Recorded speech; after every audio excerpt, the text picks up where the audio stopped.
If you're a dog owner in Vale, North Carolina, you already know life here is, well, it's a little different. Finding the right trainer is about so much more than just sit and stay. It's really about building a solid partnership with your dog that just works for life out here in Lincoln County.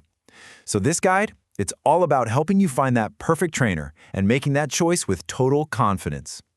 I mean, look, living in Vale means you've got these amazing, wide open spaces, right? It's a dream for our dogs. But it also brings its own set of challenges for training.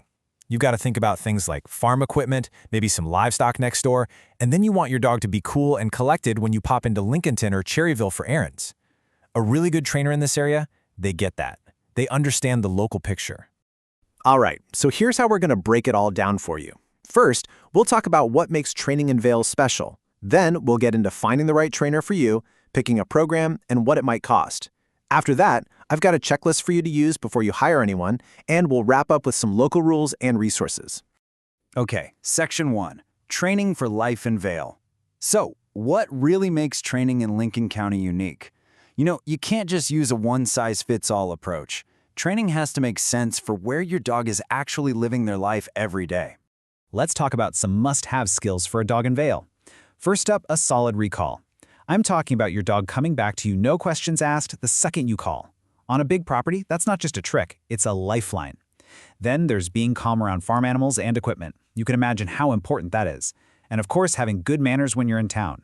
Another big one is boundary training, teaching your dog where your property ends so they can have some freedom and you can have some peace of mind. Honestly, these are the skills that really build a great, peaceful life together out here. All right, Part 2, Finding Your Training Match.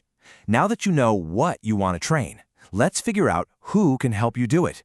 We're going to look at training methods and what those letters after a trainer's name actually mean. Okay, let's talk about the big one, positive reinforcement. This is really what you want to be looking for. Put simply, it's all about rewarding your dog for getting it right, with treats, praise, whatever they love. Instead of punishing mistakes, you're teaching them what you do want them to do.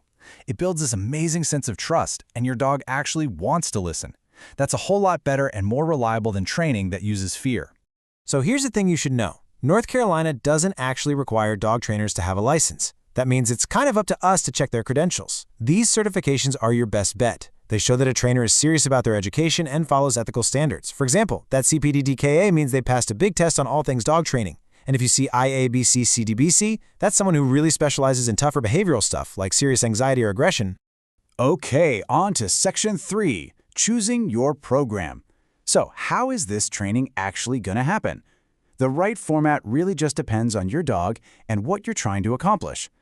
You basically got two main choices, group classes or private training. Group classes, they're awesome for getting your dog used to being around other dogs and people, and they're usually easier on the wallet. But what if the problem is happening at your house? Like your dog goes nuts every time a deer walks by. That's where private, in-home training is fantastic. The trainer comes to you, sees the problem firsthand, and builds a plan that's completely customized for your home, your property, and your dog. All right, Section 4, let's talk money. What are the local training costs? Everyone's got a budget, so here's a look at what you can expect to pay around Vale and Lincoln County. Okay, so here's a rough breakdown for 2026. A 6-week group class is probably going to be somewhere in the ballpark of $140 to $250. A single private lesson, you're looking at about $80 to $130. Now, you can see that buying a package of lessons often saves you some money per session. And board and train is the most expensive option where your dog lives with the trainer for a couple of weeks. One thing to keep in mind, especially out here, is to ask about travel fees. Some trainers might charge extra to come out to you, so it's always good to clarify that up front. Number 5 is your pre-hire checklist. So you're ready to pick up the phone or send an email. What should you ask? This is your cheat sheet for that first conversation to make sure you're hiring the right person. Think of this like you're interviewing them for a job. First, ask about their training philosophy. You're listening for positive reinforcement. Then, ask about those certifications we talked about. This next one's big. Ask them how they'd specifically tailor the training for a rural setting like Vale. Get all the details on their fees and packages, no surprises.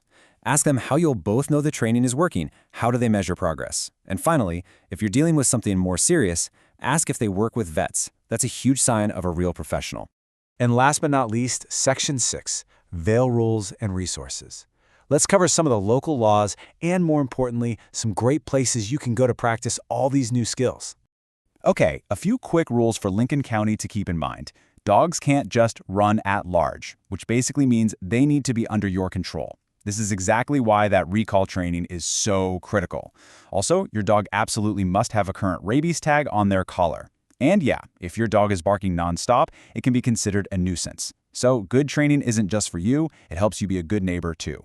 So, where can you go to practice? Well, places like Katy Cove Park or the South Fork River Trail are awesome for working on leash manners with some real-world distractions. And here's a great tip. A lot of local farm supply stores are dog-friendly.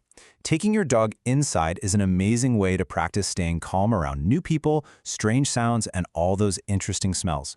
Think of these spots as your real-life classroom. You know, finding the right trainer is really just the start of building an incredible partnership with your dog. We really hope you find the perfect person to help you on that journey. Just think about it, having that peace of mind at home, enjoying a relaxing trip into town without any stress, and all the amazing adventures you're going to have together with your best friend, right here in our beautiful North Carolina countryside. Good luck.